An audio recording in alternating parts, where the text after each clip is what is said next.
আসসালামু আলাইকুম সবাইকে। এর জিনিসে তোমাদের স্বাগতম। আজকে আমাদের আলোচনার টপিক হচ্ছে ভৌত জগত পরিমাপ। এই চ্যাপ্টারে যা যা লাগবে এমসিকিউ এর জন্য সবকিছু আমরা করে ফেলবো। তো শুরু করা যাক। আমাদের প্রথম প্রশ্ন ঢাকা বোর্ড আর সিলেট বোর্ড 25 এর প্রশ্ন। দেখো তোমার চারটা লঘিষ্ঠ গড়ন দেওয়া আছে বা লঘিষ্ঠ ধ্রুবক, কোনটাতে আমরা সবথেকে বেশি নির্ভুলভাবে মাপতে পারবো। তো আমরা জানি লঘিষ্ঠ গড়ন মানে হচ্ছে কিবা সবথেকে যেটা ক্ষুদ্রতম, তাই না? যে ক্ষুদ্রতম যেটা পরিমাপ করা যায়। তো এইখানে সবথেকে ছোট কোনটা? এইটা না? তো এইটাতে কি করবে, একদম নির্ভুলভাবে আমাদের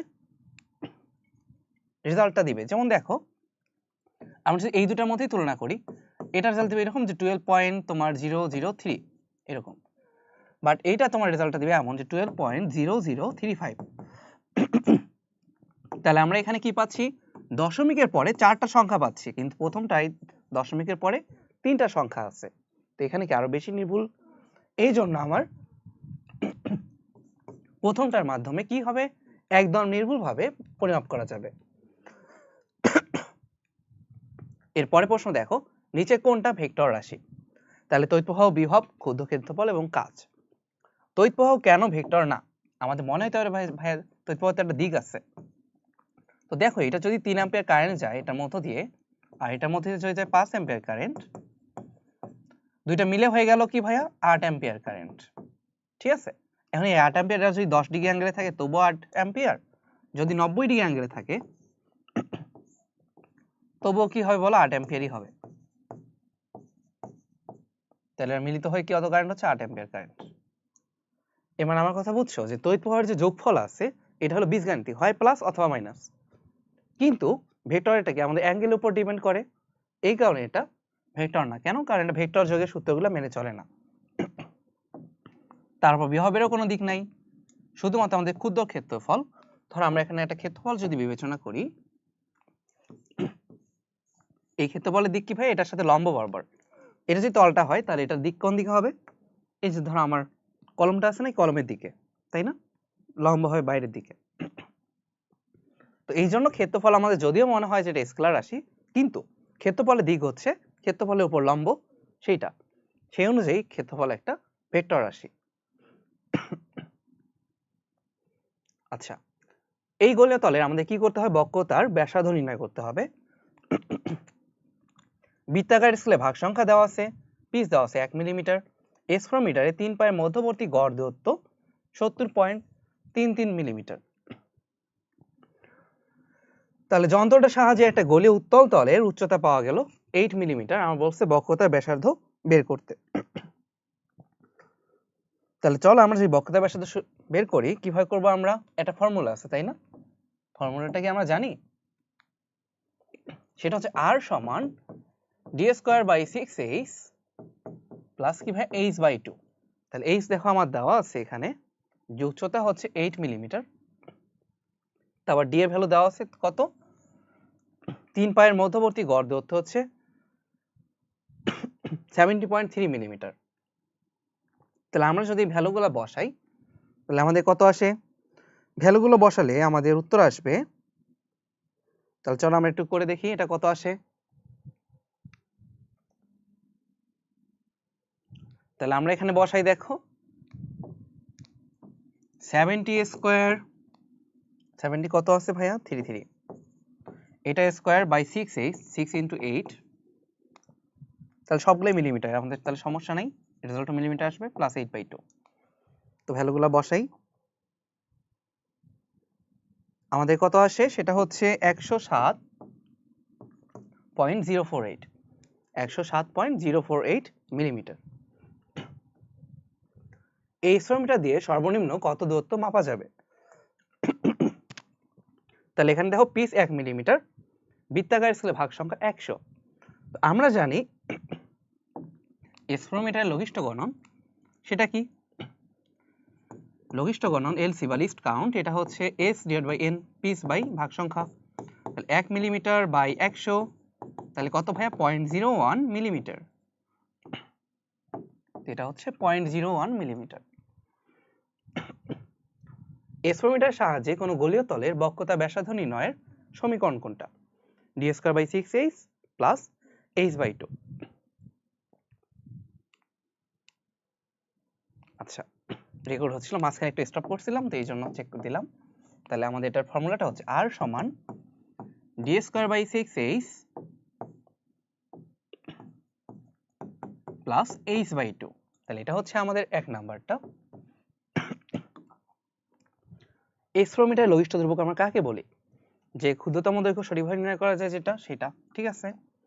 তারপর স্পেক্ট্রোমিটার পিচ আর বৃত্তাকার স্কেলের অনুপাত s/n, এটাও ঠিক আছে। আর বৃত্তাকার স্কেলকে একবার ঘোরালে যে রৈখিক স্কেল বরাবর সরণ হয়, এটাকে আমরা কি বলি? পিচ বলি। তাহলে এটা তো আমার আর লঘিষ্ঠ ধ্রুবক না, তাহলে আমাদের সঠিক উত্তর হবে 1 আর 2, সরি 1 আর 3। আচ্ছা, অবতল তলে বক্রতা ব্যাসার্ধ বের করতে হবে। দেখো আমাদের কি আছে, সমতল আর অবতল তলে রৈখিক স্কেলে পার্ট দেওয়া আছে, বৃত্তাকার স্কেলে পার্ট দেওয়া আছে। তো আমরা যদি রৈখিক স্কেলের সাথে বৃত্তাকার স্কেলে পার্টটা করি, হিসাব করি, তাহলে দেখো কি আসে। তাহলে বৃত্তাকার স্কেলে ভাগ সংখ্যা কত হয়? 100। পিচের মান কত হয়? 1 মিলিমিটার হয় নরমালি। এখানে বলা আছে পিচের মান হচ্ছে 1 মিলিমিটার। তো আমরা আগে যদি বের করি আমাদের লিস্ট কাউন্ট কত, 1/100, তাহলে এটা কত? 0.01 মিলিমিটার। তো যেহেতু 0.01 মিলিমিটার দেখো, তাহলে আমাদের সমতলের পার্ট কত? সমতলের পার্ট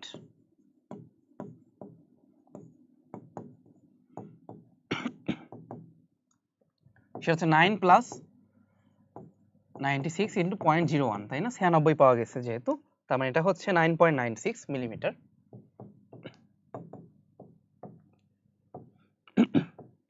আর এরপর দেখো ভাই, তাহলে অবতলের পার্ট, অবতল তলের পার্ট কত?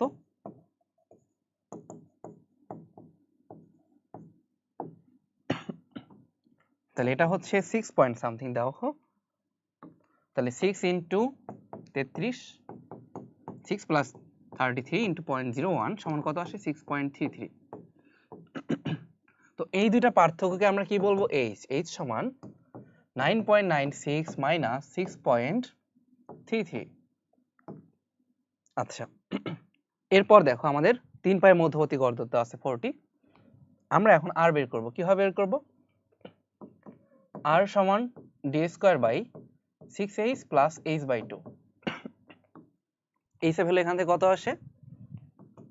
এটার জন্য 3, এখানে থাকে 6, 3.63 আসে। তো আমরা তাহলে এটা বসাও, এখানে 3.63 বসাও h এর জায়গায়। তাহলে আমাদের উত্তর কত আসে? 40 square by 6 into 3.63 plus 3.63 divide by 2।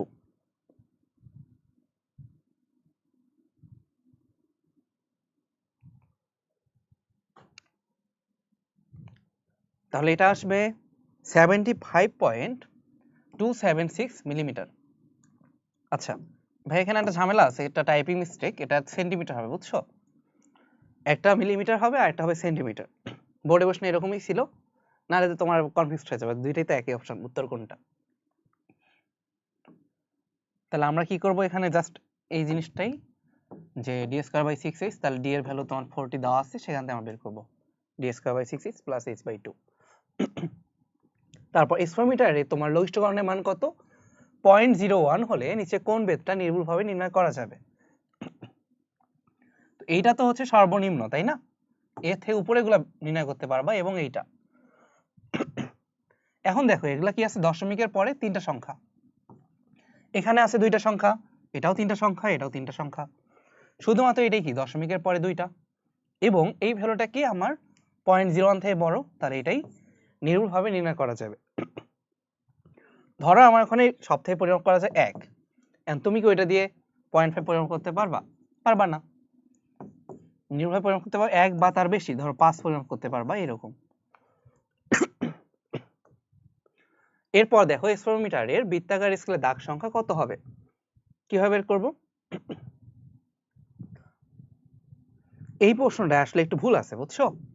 কারণ আমাদের বৃত্তাকার স্কেলের ভাগ সংখ্যা এটা নির্ণয় করতে হবে, পিচ দেওয়া আছে, তাহলে আমার অবশ্যই এখানে লিস্ট কাউন্ট দিতে হবে না তোমার, এলসি। এলসি এর ভ্যালু যদি দেওয়া না থাকে তাহলে তো আমরা বের করতে পারবো না। এই জন্য প্রশ্নটা একটু ভুল আছে। এখানে তোমার এলসি দেওয়া থাকবে, যদি লঘিষ্ঠ গণন দেওয়া থাকে তাহলে সেইটা থেকে আমরা পিস দিয়ে বের করব। কিভাবে? আমরা জানি এলসি সমান এস বাই এন, তাহলে আমার বের করতে বলছে এন এর ভ্যালু, তাই না? তাহলে এস বাই এলসি দিলেই আমরা এন এর ভ্যালু বের করতে পারবো।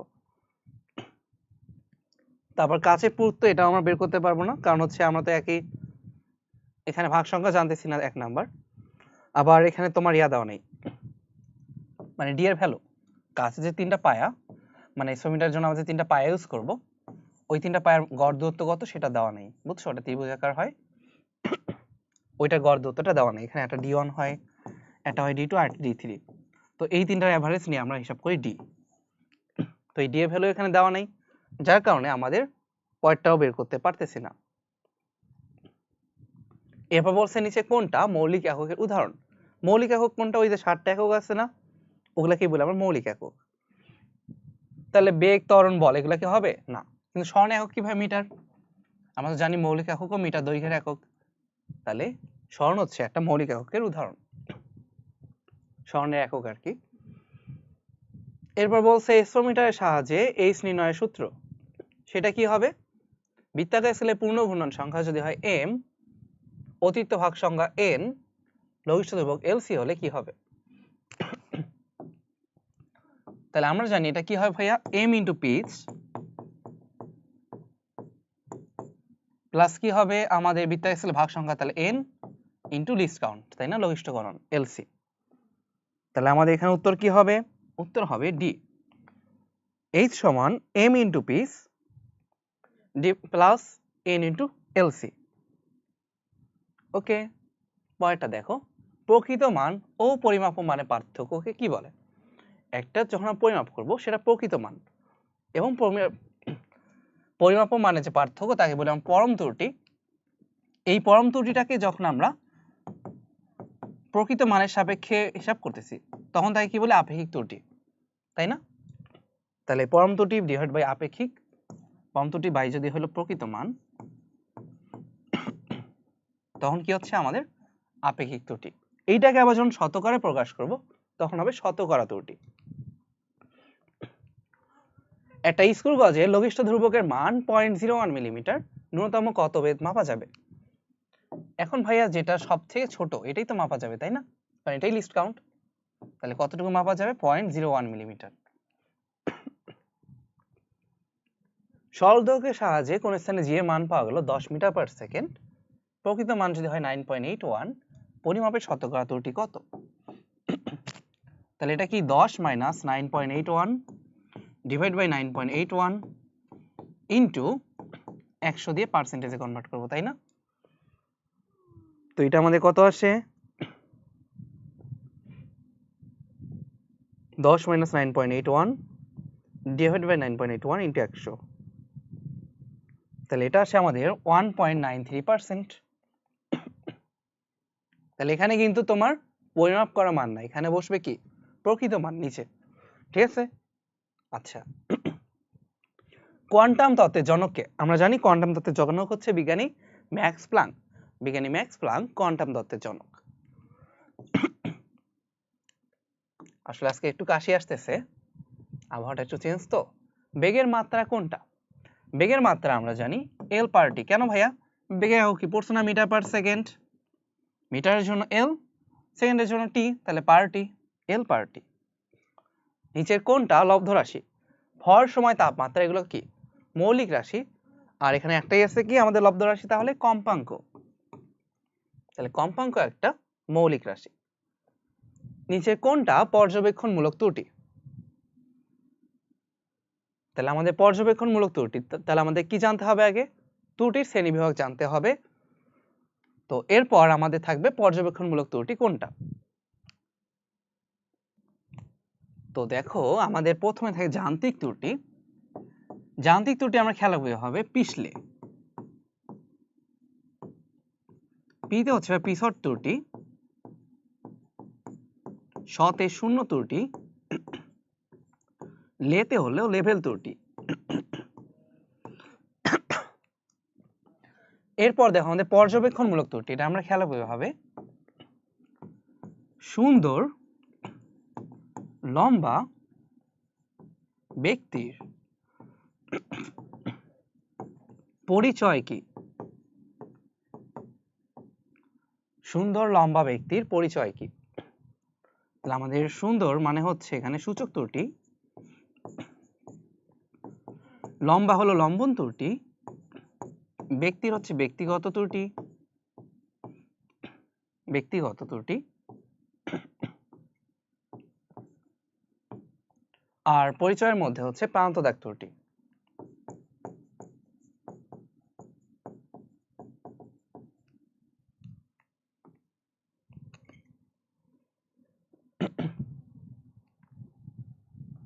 তাহলে আমাদের দেখো সুন্দর লম্বা ব্যক্তির পরিচয় কি, এটা আমাদের সূচক আছে লম্বন, ব্যক্তিগত, প্রান্ত দাগ। ঝামেলাটা কোথায় দেখো, ঝামেলা হচ্ছে যে আমাদের এখানে লম্বনও আছে ব্যক্তিগত আছে, তাহলে আমরা কোনটা দেখাবো? দুইটাই আসলে সঠিক, ইসাক স্যারের বই অনুযায়ী দুইটাই সঠিক, তবে বেশি সঠিক কোনটা ভাইয়া? এখানে বেশি সঠিক হবে লম্বন ত্রুটি। কেন? কারণ দেখো লম্বন ত্রুটি মানে কি, তুমি একটা স্কেলে যখন একটা জিনিস ধরো মাপি, এটা কি সাইড থেকে দেখতেছি নাকি এই পাশ থেকে দেখতেছি নাকি লম্বা দেখতেছি, বুঝছো? মেইন নিয়মটা হচ্ছে তুমি তোমার চোখটাকে একদম লম্বাভাবে রাখবা, তারপর মাপবা। তাহলে এই যে লম্বন ত্রুটি, এটা কি আমাদের পর্যবেক্ষণের সময় দেখতেছি না মেইনলি, এই হিসাবে আমরা লম্বন ত্রুটিটাকে বেশি সঠিক ধরতে পারি। আর ব্যক্তিগত ত্রুটিও আসলে হয়, তুমি যে দাগালে ভুল হবে এমন না, আসলে বোর্ডের প্রশ্ন তো কি আনসার নিচে যাই না, বাট দুইটাই যদি সঠিক হয় তাহলে তোমরা যে কোনো একটা দাগালেও নাম্বার পাওয়ার কথা। নর্মালি বোর্ডে ধরো টিচারদের একটা মিটিং হয়, তো ওখানে ঠিক করে যে এই ধরনের যে এমসি গুলাতে সমস্যা, সেখানে তোমার অটোমেটিক দেওয়া হয়, বা ধরো যারা এই দুইটা অপশনের মধ্যে দাগাইছে তাদেরকে নাম্বার দেওয়া হবে। এরপর দেখো আমরা পরেরটায় যাই, বল ধ্রুবকের মাত্রা কোনটা? আমরা জানি বল ধ্রুবক যদি কে হয় তাহলে এফ সমান কে এক্স, তাহলে কে সমান কি ভাইয়া? F by x. এফ এর মাত্রা কত? এম এল পার টি স্কয়ার, এক্স এর মাত্রা কত? এল, তাহলে এটা বল ধ্রুবকের মাত্রা হবে এম পার টি স্কয়ার, বল ধ্রুবকের মাত্রা এম পার টি স্কয়ার। সর্বাপেক্ষা ছোট একক কোনটা? আমি এভাবে খেয়াল রাখতাম, মাইক্রো, ন্যানো, পিকো, ফেমটো, মাইক্রো, ন্যানো, পিকো, ফেমটো, এটো, তাই না? এটোমিটার। তাহলে পিকো যদি হয় তোমার 10 টু দি মাইনাস 12, দেখো minus 6, 10 to the power minus 6, minus 9, minus 12, 10 to the power minus 15, 10 to the power minus 18 বা 18। তাহলে অ্যাংস্ট্রমের জন্য কি হয়? 10 টু দি পাওয়ার মাইনাস 10,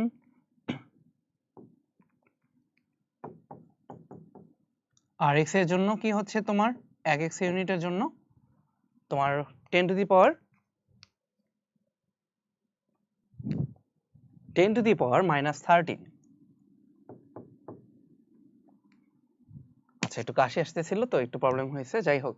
তাহলে আমাদের অ্যাংস্ট্রম হচ্ছে 10 টু দি পাওয়ার মাইনাস 10, তারপর x unit 10 to the power minus 13, অটোমিটার তাহলে কিভাবে হবে? 10 টু দি পাওয়ার মাইনাস 18। আচ্ছা আমি এটাও লিখছি, তো এটাও বলে অটোমিটারও বলে। তারপর মিলিমাইক্রন, মিলিমাইক্রন মানে কি? মিলি আছে আর মাইক্রন আছে, এটা 10 টু দি পাওয়ার মাইনাস 9। তাহলে কোনটা সর্বাপেক্ষা ছোট? 10 টু দি পাওয়ার মাইনাস 18 সবথেকে ছোট, এটোমিটার বা অটোমিটার। আর এক্স ইউনিটটা কিন্তু খেয়াল রাখবে, এটা হচ্ছে 10 টু দি পাওয়ার মাইনাস 13। এরপর দেখো বৃত্তের পরিমাপ ও ব্যাসার্ধ দেওয়া আছে, দেখো এখানে পার্সেন্টেজেই প্রকাশ করা আছে, বুঝছো? তাহলে এটাই কিন্তু তোমার শতকরা ত্রুটি 2%। তাহলে ক্ষেত্রফল পরিমাপের জন্য ত্রুটি কি হবে ভাইয়া? 2 দিয়ে গুণ হবে, তাহলে সেটা হবে 4%। আচ্ছা তাহলে এখানে আমাদের সঠিক উত্তরটা আসলে নাই, এটা হবে তোমার 4%। এখন কেন আসলে ভাই গুণ হয় আমরা একটু জিনিসটা বোঝার ট্রাই করি। দেখো ধরো তোমার y সমানুপাতিক x two the power n, x এর মধ্যে যদি ত্রুটি থাকে a%, তাহলে y এর মধ্যে ত্রুটি থাকবে na%, ঠিক আছে? তাহলে x এর মধ্যে ত্রুটি যদি থাকে a%, y এর মধ্যে পরিমাণ হবে ত্রুটির পরিমাণ na%। আবার ধর তোমার একটা রাশি এরকম e সমান a square bx root over c cube root of d। এখন আমি তোমাকে বললাম যে এর জন্য ত্রুটি হচ্ছে 1%, b এর জন্য ভাইয়া ত্রুটি হলো 3%, তারপর c এর জন্য ত্রুটি হচ্ছে 2%, আর d এর জন্য ত্রুটি হলো 6%। তাহলে আমার e এর জন্য ত্রুটিটা কত এটা আমরা বের করব। দেখো e এর ত্রুটি হবে যেটা যার উপর যেটা পাওয়ার আছে এটা গুণ হবে উপরেগুলা, আর সবগুলা কি হবে যোগ হবে। যেমন দেখো e এর যে আপেক্ষিক ত্রুটি বা পার্সেন্টেজে যদি প্রকাশ করি ডেল e বাই e, তাহলে a এর জন্য 1%, তাই না, 2 ইনটু 1, তাহলে এটা কি হবে 2% হবে, প্লাস b এর ত্রুটি কত 3, তাহলে 3 ইনটু 1 এত পার্সেন্ট, প্লাস c এর জন্য কত, c এর উপরে কিন্তু পাওয়ার রুট আছে তাহলে এটা হাফ, তাহলে হাফ ইনটু 2%। এরপর দেখো d এর উপরে কি আছে পাওয়ার কিউব বা 1/3, তাই না, তাহলে 1/3 ইনটু 6%। তো আলটিমেটলি কত আসে 2 3 1 আর 2, তাহলে 5, এখানে 5 আর 1 6 আর 2 হচ্ছে 8%, তাহলে e এর শতকরা ত্রুটি কিন্তু 8%। তাহলে এই ধরনের ম্যাথ কিভাবে করতে হয় আশা করি তোমাদের বেসিক একদম ক্লিয়ার হয়ে গেছে। তো আমাদের ক্ষেত্রফল কি, ক্ষেত্রফল হচ্ছে তোমার, দেখো ক্ষেত্রফল যদি a হয়, a সমান কি পাই আর স্কয়ার না, তাহলে ডেল a বাই a এটা কি হবে del r by r into 2, কারণ কি r এর উপরে পাওয়ার আছে 2, ওই 2 পাওয়ারটা সামনে চলে আসবে ত্রুটির বেলায়। এরপর আসবে শক্তির মাত্রা কত। দেখো শক্তি মানে হচ্ছে আমার f ইনটু x, w সমান কি fs বা fx লিখলাম, f এর মাত্রা কত ml স্কয়ার, সরি ml পার টি, মানে m এর হিসাব চিন্তা করবা, ভরের জন্য কি m, এর জন্য কি l per metre per second square, তার মানে l per t square, into x মানে কি l, তাহলে এটা কি আসে ml square per t square. খুবই ইজি, তাহলে কি হচ্ছে এটা আমাদের ml square per t square. S4 মিটারে লঘিষ্ঠ ধ্রুবকের মান দেওয়া আছে 0.02 মিটার, কোন বেত্রা নির্ভুলভাবে নির্ণয় করা যাবে। তাহলে এইটার সমান অথবা এটা থেকে বড় হবে, তাহলে এটা থেকে যদি ছোট হয়, ধরো এই যে এটা 0.01, এটা কি বের করা যাবে, যাবে না, কারণ তোমার কাছে ধরো স্কেলে আছে শুধুমাত্র মিলিমিটার দিয়ে দাগ, তুমি তো ওখানে আর 0.5 মিলিমিটার মাপতে পারবা না, ঠিক আছে। বা জিনিস ধরো এমন যে তোমার কাছে শুধুমাত্র 10 টাকার নোট আছে, তো তুমি তো এটা দিয়ে ধরো 5 টাকার কোনো কিছু কিনতে পারতেছো না, মানে কিনলেও কি তোমাকে এক্সচেঞ্জ করা লাগতেছে, তুমি 10 টাকা দিয়ে এক্স্যাক্টলি কিনতে পারতেছো না। টাকার হিসাবটা এটা বাদ দাও, তুমি তাহলে এটা দিয়ে খেয়াল রাখো যে যেটা থাকবে এইটা হচ্ছে একদম ছোট, ঠিক আছে, তাহলে অবশ্যই আমাকে এইটা বা এর থেকে বড় নিতে হবে। তাহলে আমি কি এই যে 0.03 এটাকে মাপতে পারবো, কিন্তু বাকি সবগুলা এর থেকে ছোট, এটাই তো সব থেকে ছোট, এর থেকে ছোট আবার তুমি কিভাবে মাপতে পারবা, তাই না। তাহলে আমাদের ডি নাম্বার হবে সঠিক উত্তর। পাখির ওরা পর্যবেক্ষণ করে উড়োজাহাজের মডেল তৈরি করেন কে। ফিজিক্সে সাধারণত বিজ্ঞানীর নাম খুবই কম আসে, তার মধ্যে একটা হলো প্রথম অধ্যায় থেকে লিওনার্দো দা ভিঞ্চি, উনি সর্বপ্রথম পাখির ওরা পর্যবেক্ষণ করে উড়োজাহাজের মডেল তৈরি করেন। এরপর আসি চাপ একটা যৌগিক রাশি, এটা এসআই একক কিন্তু, তাহলে এসআই একক কিসে হয় ভাইয়া, আমরা জানি চাপের এসআই একক হলো নিউটন পার মিটার স্কয়ার, এটাকে আমরা কি লিখতে পারি প্যাসকেল, তাই না। তাহলে 1 আর 2 সঠিক অ্যান্সার, কেন, কারণ দেখো সিতে আছে ডাইন পার সেন্টিমিটার স্কয়ার, হ্যাঁ এটাও বল ভাগ ক্ষেত্রফল বোঝায়, ঠিক আছে, কিন্তু এটা কার বলো তো সিজিএস এককে, কারণ সিজিএস এককে বল হচ্ছে ডাইন আর ক্ষেত্রফলে ইয়া হচ্ছে সেন্টিমিটার স্কয়ার, ডাইন পার সেন্টিমিটার স্কয়ার, এটা কার হবে সিজিএস এককের জন্য। তাহলে আমাদের এসআই এককের জন্য 1 আর 2। এবার বলছে নিচে কোনটা দৈর্ঘ্যে এসআই একক, খুবই ইজি মিটার। এরপর কোন গোলকের ব্যাসার্ধের প্রকৃত মান 3 সেন্টিমিটার, পরিমাপের মান 2.98 সেন্টিমিটার, তাহলে গোলকের আয়তন পরিমাপে শতকরা ত্রুটি কত। আগে আমরা বের করি প্রকৃত ত্রুটি কত, 3 মাইনাস 2.98, তাহলে ভাই আপেক্ষিক ত্রুটি কত, ডিভাইড বাই 3, প্রকৃত মান যেহেতু 3, ঠিক আছে। তো এটা কত আসে 0.02/3। আচ্ছা, এটাকে যদি আমি আবার শতকরায় প্রকাশ করি তাহলে আমরা কি করব, ইনটু 100%।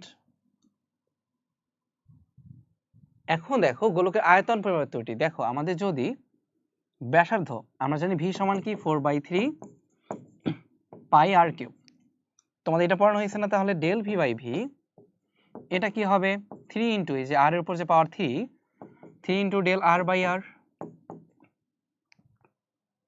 তো এইটার মান আমাদের কত দেওয়া আছে বলো, এইটার মান দেওয়া আছে 0.02 ইনটু 100% ডিভাইড বাই 3।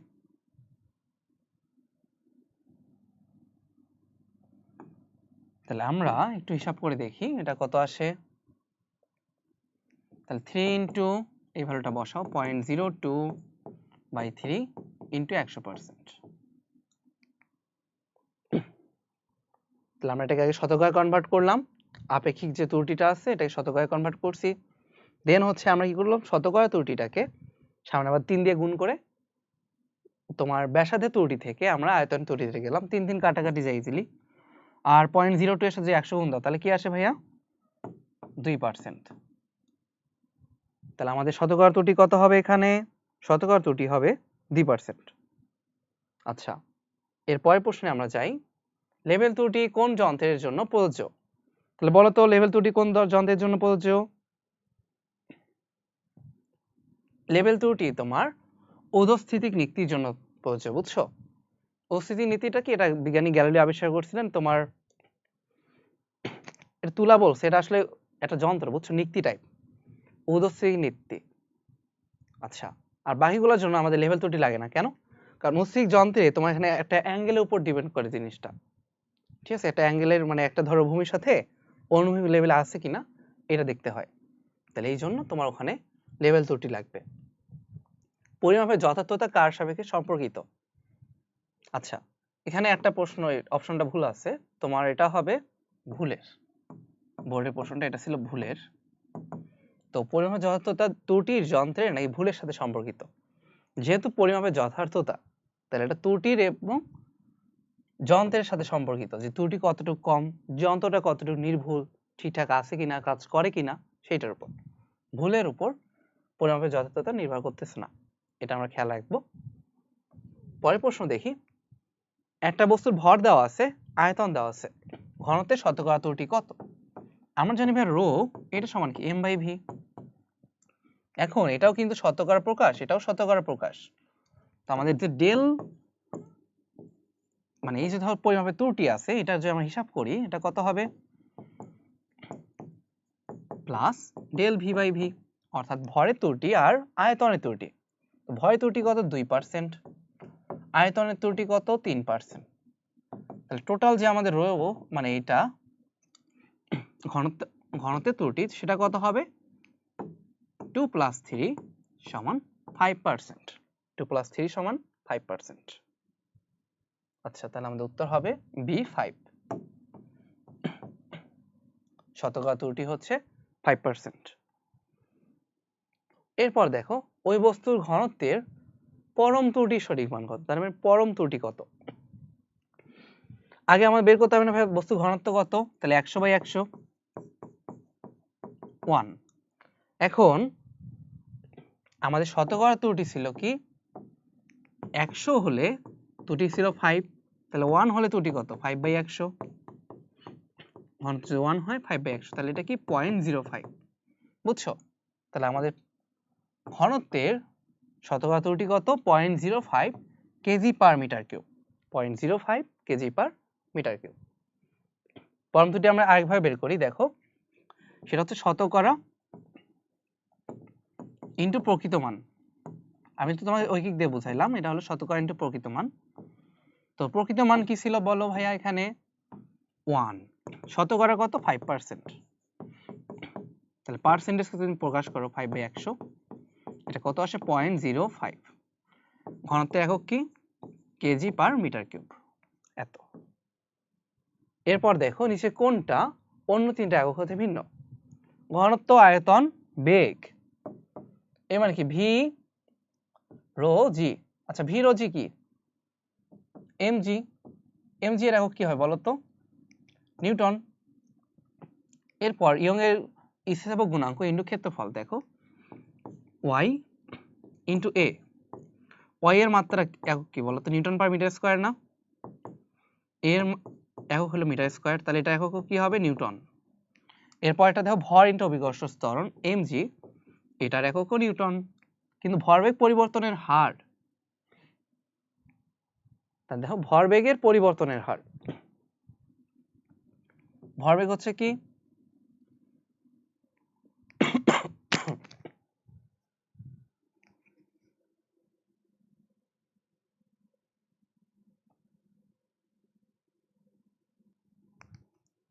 তাহলে আমাদের পরের প্রশ্ন দেখো, নিচে কোনটার একক অন্য তিনটা একক হতে ভিন্ন? তাহলে প্রথমটা হচ্ছে ঘনত্ব, আয়তন, বেগ। তাহলে v rho into v, small v দিলাম। তাহলে ভি রো মিলে কি ভাইয়া? এটা ভর এমভি। এমভি এর একক কি? কেজি মিটার পার সেকেন্ড, তাই না? এটা ভরবেগের পরিবর্তনের হার। আমরা জানি ভরবেগের যে পরিবর্তনের হার ডেল পি বাই টি সময় সাপেক্ষে, এটাকে আমরা কি বলি? বল বলি না? সময় সাপেক্ষে ভরবেগের পরিবর্তনের হারটাই তো বল। তাহলে সেটার মানও কি হচ্ছে? আমাদের নিউটন। তারপর ইয়ং এর স্থিতিস্থাপক গুণাঙ্ক ওয়াই। ওয়াই এর একক কি ভাই? Newton per metre square. এটার সাথে যদি আমরা ক্ষেত্রফলকে গুণ দেই তাহলে আবার মিটার স্কয়ারকে গুণ কি আসে? এটার জন্য নিউটন আসে। এরপর ভর অভিকর্ষ ত্বরণ মিলে কি হয়? এমজি। ওজনের জন্যও কি হবে? ওজনের জন্যও এটা কি হবে আমাদের? নিউটন। তাহলে পরের অপশনগুলো সবার জন্য একক হচ্ছে নিউটন, শুধুমাত্র প্রথমটার জন্য কেজি মিটার পার সেকেন্ড। তাহলে আমাদের সঠিক উত্তর হবে এক নাম্বারটা, এটার ইউনিটটা ভিন্ন। একটা গোলকের ব্যাসার্ধ দেওয়া আছে, আয়তনের শতকরা ত্রুটি কত? তাহলে আগে বের করি এখানে আপেক্ষিক ত্রুটি কত? 0.1 ডিভাইড বাই 10, তাহলে কি 0.01। এটাকে যদি আমি পার্সেন্টেজে বলি তাহলে এটা 1%। তাহলে আয়তনের জন্য কত? আগেটা তো এটা দৈর্ঘ্য ছিল, আয়তনের জন্য সেটা হবে কি 3%, তাই না? 3 গুণ হবে। ব্যাসার্ধের জন্য যত সেটা 3 গুণ আয়তনের জন্য, তাহলে এটা হবে 3%। আচ্ছা এরপর দেখো মৌলিক রাশি কোনগুলা? তড়িৎ প্রবাহ মাত্রা, পদার্থের পরিমাণ, দীপন তীব্রতা। হ্যাঁ, এই তিনটাই হবে আমাদের কি? মৌলিক রাশি। এরপর আর আছে দৈর্ঘ্য, ভর, তাপমাত্রা, তড়িৎ প্রবাহ, এই কয়টা আছে। তড়িৎ প্রবাহ এখানে বললামই। ঠিক আছে, তাহলে আমাদের এরপরের প্রশ্ন। আচ্ছা এরপর আর কোনো প্রশ্ন নাই তো? আসলে আজকে একটু হচ্ছে আমার গলায় বারবার কাশি আসতেছিল, একটু হালকা প্রবলেম হইতে পারে এটার জন্য, তো আমি একটু মাঝে মাঝে পজ করছিলাম, তো এই কারণে কাশি আসার কারণে। যাই হোক, আমাদের ক্লাসটা অনেক ছোট ছিল, বাট এই ক্লাসের মধ্যে আমরা কি করছি? সবগুলো মানে যতগুলো বোর্ডে প্রশ্ন আছে সবগুলো আমরা মোটামুটি করে ফেলছি। তোমাদের এখন কাজ হলো এটা করে ফেলার পরে বইটাকে একটু ভালো মতো দেখে নেওয়া। মানে ভাইয়া এখান থেকে আসলে সিকিউ অত বেশি আসে না, তাও এক্সপ্লোমিটারের যে ম্যাথগুলো আছে এইটা একটু দেখার ট্রাই করবা। তারপর ভার্নিয়ার স্কেলে ম্যাথ এটা পারো 9-10 থেকেই। আর এখানে নতুন কিছু না, ত্রুটির কিছু জিনিস আছে, তাও কিন্তু আমি ত্রুটির জিনিসটা বলে দিচ্ছি যে ত্রুটিতে কি হয়, উপরে যেটা পাওয়ার থাকে ওইটার সামনে এসে কি হবে? গুণ হবে। আর রাশিগুলো গুণ হোক বা ভাগ হোক, মানে ধরো এম বাই ভি বা যাই হোক না কেন, এম ভি হোক না কেন, গুণফল হোক আর ভাগফল হোক, ত্রুটি বেলায় সবসময় কি হবে? যোগ হবে। ঠিক আছে, ত্রুটি বেলায় সবসময় যোগ হবে। এইটা যদি খেয়াল রাখো তাহলে তুমি ত্রুটি ম্যাথে আর আটকাবা না, এক্সপ্লোমিটারটা ভালো মতো বুঝবা, তাহলে আশা করি এই চ্যাপ্টার খুবই ইজি। আর সিইউ যদি এখান থেকে আসার কথা না, এমসিইউ আসবে, তো এগুলো এমসিইউ প্র্যাকটিস করলেই হবে আসলে। তো সবাই ভালো থেকো, সবার জন্য শুভকামনা থাকলো।